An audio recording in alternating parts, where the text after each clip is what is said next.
जय मसीह की। मैं परमेश्वर का धन्यवाद देता हूँ। परमेश्वर ने फिर एक मौका दिए हैं ताकि उसके नाम की बड़ाई, उसकी प्रशंसा करने पाएँ।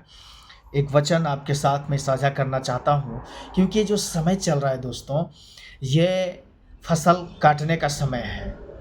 ये बोने का समय नहीं है, बल्कि काटने का समय है। यानी जब आप देखेंगे बाइबल के अंदर, तो हर एक चीज़ का समय है। और ये जो समय चल रहा है, काटने का समय है। जो पिछले साल में जो बोया गया था, वो अब काटने का समय आ गया है। फिर उसे काट करके दूसरी फसल बोई जाएगी। बाइबल इसके विषय में क्या कहती है, आइए हम देखते हैं।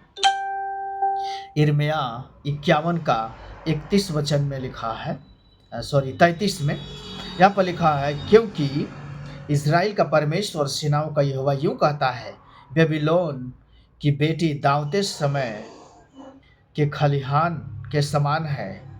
थोड़े ही दिनों में उसकी कटनी का समय आएगा। यानी हमने जो भी कुछ बोया है, अब उसे काटने का समय आ गया है।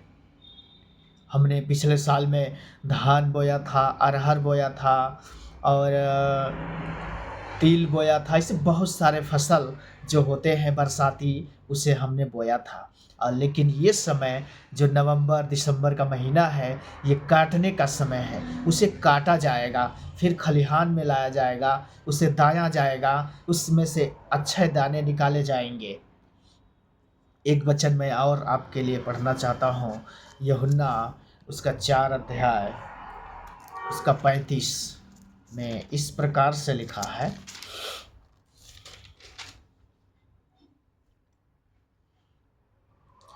क्या तुम नहीं जानते कि कटनी होने में अभी भी 4 महीने पड़े हैं? देखो, मैं तुमसे कहता हूँ, अपनी आंखें उठाकर देखो, उठाकर खेतों पर दृष्टि डालो कि वे कटनी के लिए पक चुके हैं। आमीन। ये वचन बता रहा है दोस्तों कि एक कटनी का समय होता है। काटने का समय अगर देखा जाए तो वो होता है जो हमें बोने के बाद हम कटनी करते हैं। ध्यान देना, काटने का समय वो होता है कि जब हम कटनी कर देते हैं, उसके बाद हम बोते हैं।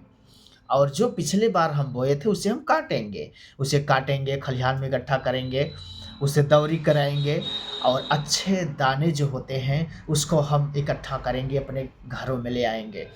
और जो पहिया है, पुआल है, जो भूसी है, उसे हम वहीं छोड़ देंगे, यानी खेत में जला देंगे।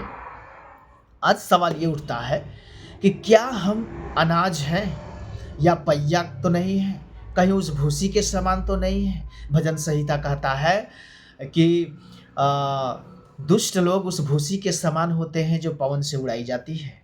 यानी भूसी को अलग करने के लिए उड़ाया जाता है, उसके सामने आंधी चलाई जाती है, हवा चलाई जाती है, ताकि वो उड़ करके अलग हो जाए और अच्छा दाना अलग हो जाए, क्योंकि दोनों एक साथ नहीं रह सकते हैं।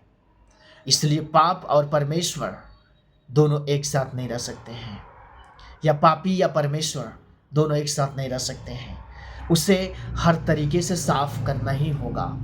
इसी तरीके से परमेश्वर का वचन हमें कहता है कि फसल पक चुके हैं पर मजदूर थोड़े हैं, और ये कटनी का समय है। सूप उसके हाथ में है और उसका हँसुआ उस जड़ पर लगा दिया गया है, लगा हुआ है, कभी भी काट देगा वो।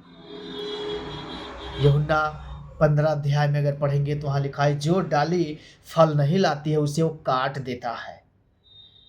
यानी जो पेड़ में फल नहीं आता उसे काट दिया जाएगा और छांट दिया जाएगा, इसलिए कि वो और फलें जो फलती है और जो नहीं फलती वो हमेशा के लिए ख़त्म कर दिया जाए।